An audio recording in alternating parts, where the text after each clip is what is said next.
नमो बुद्धाय. जय भीम. मी तेजल खिल्लारे.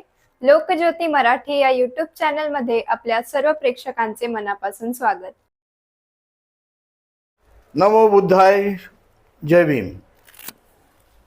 आज आपण वर्षावास मालिकेचं जे आयोजन केलेलं आहे भारतीय बुद्ध महासभा या सभेने, या संस्थेने वर्षावास मालिकेचं आयोजन केलेलं आहे. या वर्षावास मालिका म्हणजे काय, किंवा ही कधीपासून चालू झाली, किंवा तिचं महत्त्व काय, हे सांगण्यासाठी मी पांडुरंग शंकर थोरात या माध्यमांसमोर बोलत आहे. 2500 वर्षापूर्वी भगवान बुद्धांच्या काळामध्ये, त्या काळापासूनच वर्षावास चालू झाला. वर्षावास चालू करण्याचं कारण, भगवान बुद्धांच्या काळामध्ये भिक्खू संघ, भंते, प्रवचनकार हे गावोगावी जाऊन प्रवचन करत असत. परंतु आषाढ महिन्यापासून ते अश्विन महिन्यापर्यंत, त्या 2500 वर्षापूर्वी अतिशय पाऊस होता. पाऊस असल्या कारणामुळे भंतीजींना, संघाला प्रवचन करण्यासाठी खूप त्रास होत होता. कारण पावसाळा असल्या कारणामुळे जमीन एकदम हिरवीगार होती. जमिनीवर खास खड्डे पावसाने भरलेले होते. त्याच रस्त्याने भंतीजी जात असत. आल्हादकारक वातावरण होतं, परंतु पावसाळा जास्त असल्या कारणामुळे भंतीजींच्या अंगावर असलेलं 5 मीटरचं चिवर हे पावसाने भिजत असत. रस्त्यात जाताना दोन्ही बाजूला गवत असल्या कारणावर, पूर्वी रोड सडक अशा काही नव्हते. रस्त्यातून जात असताना रस्त्याच्या कडेला असलेलं घास, गवत हे मोठं मोठं होतं. त्यामुळे त्या गवतातून आलेला एखादा साप, सरडा, अनेक असे काही आपल्या माणसाला उपद्रव करणारे येत होते. आणि त्यामुळे भंतीजींना त्याच्यापासून खूप त्रास होता. आणि हा त्रास वाचवण्याकरता भंतीजींनी प्रत्यक्ष भगवान बुद्धांना वंदन केलं आणि सर्व भिक्खूगण एकत्र मिळून त्यांना विनंती केली, भगवंता, आमची एक विनंती ऐकून घ्या. भगवंतांनी सांगितलं, ठीक आहे. म्हणा लागले, आषाढी पौर्णिमेपासून अश्विन पौर्णिमेपर्यंत अतिशय पावसाचे दिवस असल्या कारणामुळे आम्हाला रस्त्यात जाणारे विंचू, साप यांचा त्रास होत असतो. कधी काळी आम्हाला त्यांना बळी पडता लागतं. दुसरी महत्त्वाची गोष्ट, वातावरण तर अतिशय सुंदर असतं, कारण पावसामुळे जमीन अगदी हिरवीगार आच्छादित झालेली असते. झाडांच्या वरची पानं, फुलं स्वच्छ धुतली गेलेली असतात. मन अगदी आनंदित असतं, आल्हादकारक असतं. परंतु आमच्या जाण्या येण्याला आम्हाला त्रास होतो. तर भगवंत, आमची एक विनंती मान्य करा. आणि भगवंताने त्यांना होकार दिला आणि सांगितलं की आषाढी पौर्णिमेपासून अश्विन पौर्णिमेपर्यंत हा जो वर्षावास म्हणजे, वर्षा म्हणजे पाऊस, अतिशय पाऊस असतो, त्याला वर्षा म्हणतात. आणि ह्या वर्षावासामध्ये प्रत्येक भंतीजींनी, भिक्खूंनी, ज्या ज्या ठिकाणी तुम्हाला वास्तव करण्यास जागा मिळेल, ज्या ज्या ठिकाणी आपले गाव असतील, छोटी छोटी गावं असतील, त्या ठिकाणी तुम्हाला वास्तव करण्यासाठी जागा असेल, तिथे असणाऱ्या लोकांना एकत्र घेऊन तुम्ही प्रवचन देण्यास हरकत नाही, असं भगवंतांनी सांगितलं. आणि आपलं शिष्यगण, आपलं भिक्खू संघ हा त्यावेळेला भगवंताचं मान्य करून पावसाच्या अभावी ते प्रत्येक ठिकाणी एकेका गावामध्ये जाऊन प्रवचन देत असायचं. प्रवचन देत असताना आजूबाजूचे उपासक उपासिका तिथे जेव्हा हजर होत होत्या, शेतकरी आपलं संपूर्ण दिवसाचं कामकाज आटपून संध्याकाळी भंतीजींचं प्रवचन ऐकण्यासाठी त्या ठिकाणी यायचे आणि ते प्रवचन ऐकून प्रचार माध्यम काही नसल्या कारणामुळे भंतीजीने जे जे प्रवचन दिलं तो वर्षावासाचा काळच असा असतो की मन अतिशय आनंदित असतं, प्रसन्न असतं. आणि जे जे भंतीजींनी धम्माविषयी मार्गदर्शन केलेलं असतं, धम्माविषयी सांगितलेलं असतं, ते प्रत्येक उपासकाने उपासकाच्या कानामध्ये अगदी तंतोतंत भरत होतं. आणि श्रद्धापूर्वक भंतीजींना भिक्खूंना नमन करून त्यांचा जो प्रवचन काळाचा वेळ संपल्यावर हे लोक आपापल्या घरी गेल्यावर प्रचार माध्यम त्यांच्याकडून व्हायचं. कारण त्यावेळेला माध्यमं काहीच नव्हती प्रचाराची. तिथे असणारे 10 लोक, तिथे असणारे 20 लोक, जेवढे असतील तेवढे भंतीजींचं मार्गदर्शन घ्यायचे, बुद्धांचे विचार त्यांच्याकडून घ्यायचे. भगवान बुद्धांनी काय काय सांगितलेलं आहे, भगवान बुद्धांची शिकवण काय आहे, या शिकवणीप्रमाणे हे जे उपासक उपासिका आपल्या आपल्या पद्धतीने प्रचार माध्यम करत होते.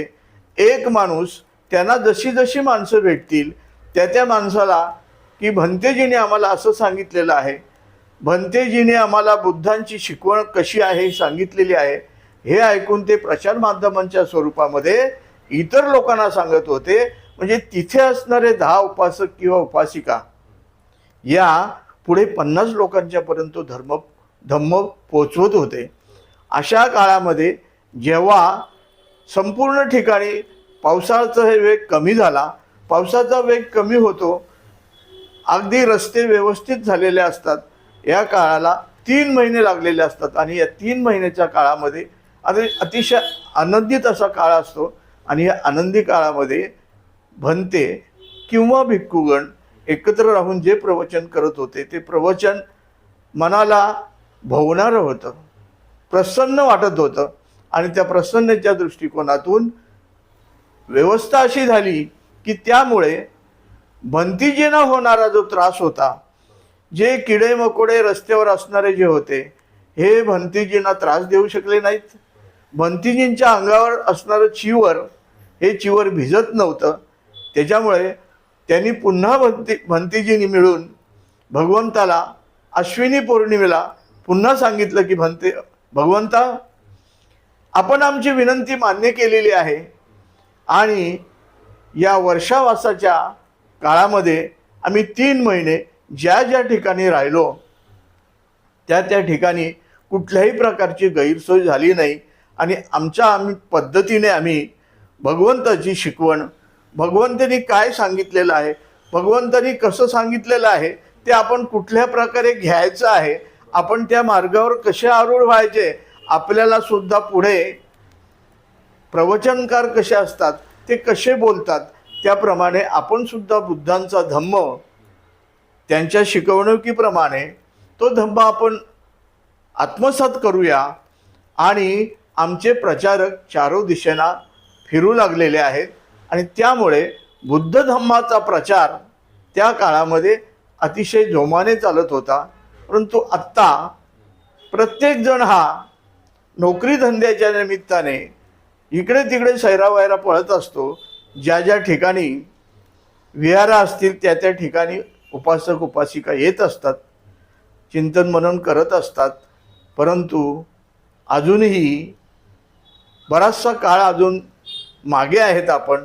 आणि तंतोतंत जर भगवान बुद्धांची शिकवण प्रत्येक माणसाने जर पाळलेली तर त्यांचा आनंदच होतो. हे आम्ही सुद्धा आजमावलेलं आहे. या 3 महिन्याच्या काळामध्ये जर प्रवचनकार आलेच नाहीत आपल्या इथे, जर भिक्खूगण आपल्या इथे आलेच नाहीत, बुद्ध आणि त्यांचा धम्म जो डॉक्टर बाबासाहेब आंबेडकरांनी प्रत्यक्षात लिहिलेला आहे, या पुस्तकाचं, या ग्रंथाचं, हा एकमेव ग्रंथ असा आहे की बौद्ध धर्मीयांना बुद्ध आणि त्यांचा धम्म हा डॉक्टर बाबासाहेब आंबेडकरांनी समता बंधुता या विषयावर कसं राहावं त्या पद्धतीने त्याच्यात लिहिलेलं असल्या कारणामुळे उपासक आणि उपासिका ज्या विहारामध्ये असतील त्यांनी त्या ग्रंथाचं वाचन करावं. त्या ग्रंथाचं वाचन केल्याच्या नंतर आपल्यासमोर जे बसलेले लोक असतील, जे उपासक आणि उपासिका असतील, त्याचं विश्लेषण करून त्यांना सांगा. कारण सर्वच लोक काही पारंगत नसल्या कारणामुळे जर भंतीजी किंवा प्रवचनकार पारंगत असतील तर त्यांनी त्या पुस्तकाचं त्या ग्रंथाचं एक एक पॅरेग्राफ वाचून आपल्या समोर बसलेले उपासक उपासिका यांना त्यांचं व्यवस्थितरित्या पटवून द्यायचं आहे की या शब्दाचा अर्थ असा आहे. त्यामध्ये मग बरेचसे आपल्या बुद्धांचं थोडंसं मागे पडत चालला आणि इतर धर्म पुढे यायला लागले. इतर धर्म जेव्हा पुढे यायला लागले, बुद्धांच्या काळामध्ये समता होती, बंधुता होती, जातीभेद बिलकुल नव्हता. परंतु त्या काळातले देशद्रोही किंवा अनेक काही ज्यांना हे पटत नव्हतं, राजेशाही हुकूम पद्धती असावी ही ज्या ज्या लोकांना वाटलं, ते आर्य द्रविड असे काही लोक होते. त्या लोकांनी मग बुद्धांच्या धम्माला थोडीशी बगल द्यायचा प्रयत्न केला आणि आपलं प्रवचनकारांचं बुद्ध भिक्षूंच्यावर अतिक्रमण करायला लागले, बुद्ध भिक्षूंच्यावर अन्याय करायला लागले, भंतीजींना मारझोड करायला लागले. असं करता करता आपला हा बुद्ध धम्म थोडासा मागे गेलेला होता.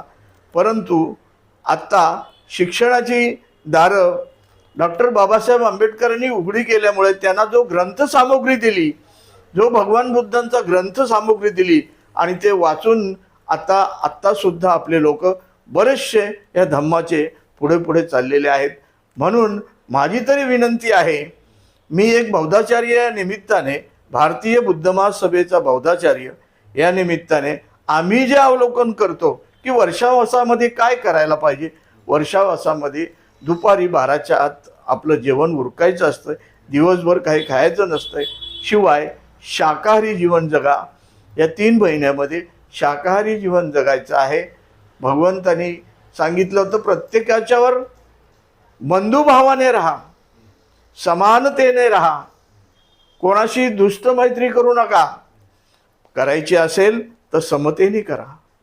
या 3 महिन्याचा जो काळ असतो अतिशय आनंदित काळ असतो आणि या काळामध्ये आपल्या तोंडातून कुठलेही अभद्र शब्द निघू नयेत असं भगवंतांनी त्या काळामध्ये सांगितलेलं आहे. जर तो ह्या गोष्टी पाळत असतील, जे उपासक ह्या गोष्टी पाळतात त्यांनी पाळायलाच पाहिजे. आणि हे उपासक जेव्हा हे सगळ्या गोष्टी पाळत असतात तेव्हा भगवंताचा हा जो धम्म आहे, जो आपल्याला प्रवचनकाराने दिला, जो आपल्याला भंतीजींनी दिलेला आहे, जो आपल्याला भिक्खुगणांनी दिलेला आहे, हा धम्म अजूनही पुढे पुढे फोफत राहणार आहे. आणि असाच जर फोफावला तर भारतीय बुद्ध महासभा या संस्थेच्या निमित्ताने हे प्रवचनकार इतर लोकांना, उपासक उपासिकांना ज्या ज्या ठिकाणी जागा मिळेल. याच्या अगोदर 30 वर्ष जर पाठीमागे गेलो तर अनेक विभागामध्ये विहारा नव्हती.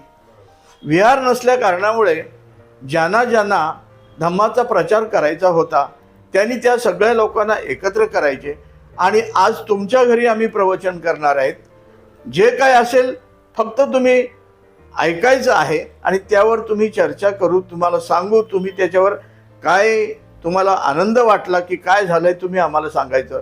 परंतु धम्माचा प्रचार करण्यासाठी आम्ही घरोघरी जाऊन या 3 महिन्याच्या काळामध्ये या वर्षावासाचं महत्त्व लोकांना सांगायचो. की लोकच अजूनही म्हणतात वर्षावास म्हणजे काय, तर भगवंतांनी दिलेला आहे त्याचं एक नाव आहे की पावसाळ्याच्या दिवसामध्ये आषाढी पौर्णिमेपासून आश्विन पौर्णिमेपर्यंत अतिशय पावसाळा असतो. आणि पावसाळा जरी खूप असल्या कारणामुळे आपल्या प्रवचनकाराला, भिक्खुगणांना किंवा भंतेजींना बाहेर जाण्यामध्ये त्रास होत असतो. म्हणून त्यांनी प्रत्येक ठिकाणी जाऊन आपलं आपलं प्रवचनाचं काम करायचं आहे. आणि भारतीय बुद्ध महासभेने हे बौद्धाचार्य जे बनवलेले आहेत, हे बौद्धाचार्य प्रत्येक ठिकाणी जाऊन, केंद्रीय शिक्षक प्रत्येक ठिकाणी आपली एक आठवड्याची, एक 3 महिन्याची एक सूची बनवलेली आहे की प्रत्येक विहारामध्ये तिथे जे अध्यक्ष सेक्रेटरी असतील यांना असं सांगितलेलं आहे की प्रत्येक महिन्याच्या प्रत्येक आठवड्याच्या रविवारी आपल्या सगळ्या उपासक उपासिकांना विहारामध्ये बोलवणे, त्याचेही नियम आहेत. प्रवचनकार बाहेरून येणार आहेत, ते शिक्षित असले पाहिजेत, त्यांनी बुद्ध धम्माचा अभ्यास केलेला असावा, ते चांगल्या रीतीने व्यवस्थित रीतीने चालणारे असावेत आणि अशा बौद्धचारांना किंवा अशा प्रवचनकारांना त्या ठिकाणी बोलवलं जातं आणि ते धम्माचा प्रचार करण्यासाठी हे भिक्खुगण किंवा प्रवचनकार हे आपल्या आपल्या धम्माचा प्रचार करत असतात. आणि तो धम्माचा प्रचार हा जिथे उपस्थित असलेले उपासक आणि उपासिका हा प्रचार जे जे येत नसतील किंवा त्यांच्या त्यांच्या शेजारी बसलेले असतील राहत असतील त्यांच्या कानावर थोडाफार सांगतात आणि मग ते सुद्धा पुढच्या रविवारी तिथे विलीन होतात. आणि संपूर्ण मी तरी म्हणतो की बाबासाहेब म्हणाले होते की बुद्ध धम्म हा जगामध्ये एकाएकी होणार नाही, पण एका दिवशी होईल की संपूर्ण भारत हा सुद्धा बुद्धमय होईल. भारत बुद्धमय होईल याची एक ग्वाही अशी दिली होती की सम्राट अशोकांच्या काळामध्ये, चक्रवर्ती सम्राट अशोकांच्या काळामध्ये सम्राट अशोकाने 4 शिवांच्या जे राजमुद्रा आहे भारताची, ही राजमुद्रा सम्राट अशोकाने भारताच्या 4 दिशेला पूर्व पश्चिम उत्तर दक्षिण भारताच्या 4 दिशेला ही राजमुद्रेचे मोठे मोठे स्तंभ उभे केलेले आहेत. आणि असं आहे की त्याच्या पुढे हद्द दुसऱ्यांची असेल, परंतु भारतासाठी राजमुद्रा ही त्यांनी आखून ठेवलेली होती. आणि त्या राजमुद्रा आज आपल्याला संविधानामध्ये आलेली आहे की ही राजमुद्रा आहे, हे संविधानामध्ये आलेलं आहे. त्या काळापासूनचा त्या तिरंगावर, भारताच्या तिरंगावर मध्ये एक अशोक चक्र आहे. सम्राट अशोकाच्या ते एक चक्र आहे, त्या चक्रामध्ये त्याला अशोक चक्र असं नाव दिलेलं आहे. राजमुद्राच्या नंतर हे भारताचा जो तिरंगा आहे, राष्ट्रध्वज आहे, या राष्ट्रध्वजाच्या मध्यभागी सम्राट अशोकांची आठवण म्हणून त्यांनी केलेलं जे पुण्यकर्म आहे, हे पुण्यकर्म म्हणून त्या तिरंगामध्ये सम्राट अशोकांचं एक चक्र बांधलेलं आहे. त्या चक्रामध्ये तुम्ही कधीही किंवा इतरांना कोणालाही सांगा, त्याच्यामध्ये 24 प्रकारच्या लाईन्स आहेत अशा. त्याला आपण आरी म्हणतो, आपल्या धर्माप्रमाणे त्याला 24 आऱ्या म्हणतो. आणि प्रत्येक आरीचं वेगळं वेगळं महत्त्व आहे. आणि हे सुद्धा महत्त्व भगवान बाबासाहेब आंबेडकरांनी बुद्ध आणि त्यांचा धम्म या पुस्तकामध्ये संपूर्ण बुद्धांची माहिती त्याच्यामध्ये दिलेला आहे. आणि या भारत देशामध्ये अनेक धर्म असताना बाबासाहेबांनी फक्त बुद्धांच्याच धम्माचा अभ्यास केला. बाबासाहेबांनी बुद्धांच्याच धम्माचा अभ्यास केला. आणि मग मात्र 1935 सालामध्ये बाबासाहेबांनी या धम्माचा अभ्यास करून अनेक धम्माचे पंडित त्यांच्याकडे येत होते. बाबासाहेबांनी 1935ला येवला मुक्कामी, नाशिकच्या पुढे येवला मुक्कामी अशी घोषणा केली की मी ज्या धर्मामध्ये जन्मलेलो आहे त्या धर्मात मरणार नाही, आपण आपला वेगळा धम्म स्वीकारणार आहेत. 1935ला काय केलं, धर्मांतराची घोषणा केली डॉक्टर बाबासाहेब आंबेडकरांनी. मग मात्र ख्रिश्चन लोक, मुसलमान लोक, अनेक धर्माचे लोक बाबासाहेबांच्याकडे येऊन त्यांना विचारविनिमय करायला लागला की बाबासाहेब असं कोणता धम्म आहे, तुम्ही आमच्याकडे या. ख्रिश्चनाचे लोक धम्मगुरू येऊन सांगायला लागले आमच्याकडे या, आमचा धम्म घ्या. मुसलमानांचे धम्मगुरू सांगत होते बाबासाहेब तुम्ही आमचा धम्म घ्या. बाबासाहेबांनी सांगितली ती वेळ येईल त्यावेळेला आम्ही सांगू काय करायचं, आम्ही कुठल्या धम्मात जायचं. आणि मग 14 ऑक्टोबर 1956 रोजी नागपूर या मुक्कामी डॉक्टर बाबासाहेबांनी भंते चंद्रमणी यांच्याकडून प्रथम बुद्ध धम्माची दीक्षा घेतली आणि भंते चंद्रमणींना सांगितलं की भंते, हा जो आपण हा बुद्ध धम्म घेत आहोत, या बुद्ध धम्माचे काही नियम आहेत, हे नियम तुम्ही सांगून माझ्या जनतेला पटणार नाही, कारण मी एक या धम्मातला तळागाळातला एक माणूस आहे. तर मी जे सांगेल, तर मी माझी ही दीक्षा, या धम्माची दीक्षा तुम्ही मला दिली, यांना ही दीक्षा मी देणार आहे. आणि मग भंतेने ते मान्य केलं, भंते चंद्रमणींनी. आणि मग डॉक्टर बाबासाहेब आंबेडकरांनी आपल्या जेवढे तिथे उपासक उपासिका होते, असे लोक नागपूरच्या ठिकाणी होते 1956 सालाला. आणि मग भगवंतानी, डॉक्टर बाबासाहेबांनी या लोकांना सांगितलं की आपल्या धम्माच्या 22 प्रतिज्ञा आहेत, या 22 प्रतिज्ञा डॉक्टर बाबासाहेब आंबेडकरांनी या लोकांना बोलून दाखवल्या आणि आजपासून आपण बौद्ध झालो. असं जेव्हा बाबासाहेबांनी सगळ्यांना सांगितलं, तेव्हा सगळ्या भारतमधले सगळेच लोक बाबासाहेबांना वंदन करायला लागले. अशा ह्या वर्षावासामध्ये 3 महिन्याच्या काळामध्ये फक्त श्रवण करणारे जास्त असावेत, श्रोता एकच असतो, पण श्रवण करणारे लोक असतात, ते पण असे मनापासून श्रवण करणारे जर असतील तर हा धम्म अजूनही फोफावणार आहे आणि हा धम्म पुढे पुढे जाणार आहे. आणि आपण जी आता माझी हे थोडेसे संभाषण ऐकलेलं आहे, तर मी आपल्या प्रचार माध्यमाला सुद्धा जय भीम करतो आणि इथेच थांबतो. आमचे असेच नवीन नवीन व्हिडिओज पाहण्यासाठी आमच्या यूट्यूब चॅनलला लाईक, शेअर, कॉमेंट व सबस्क्राईब करायला विसरू नका. धन्यवाद.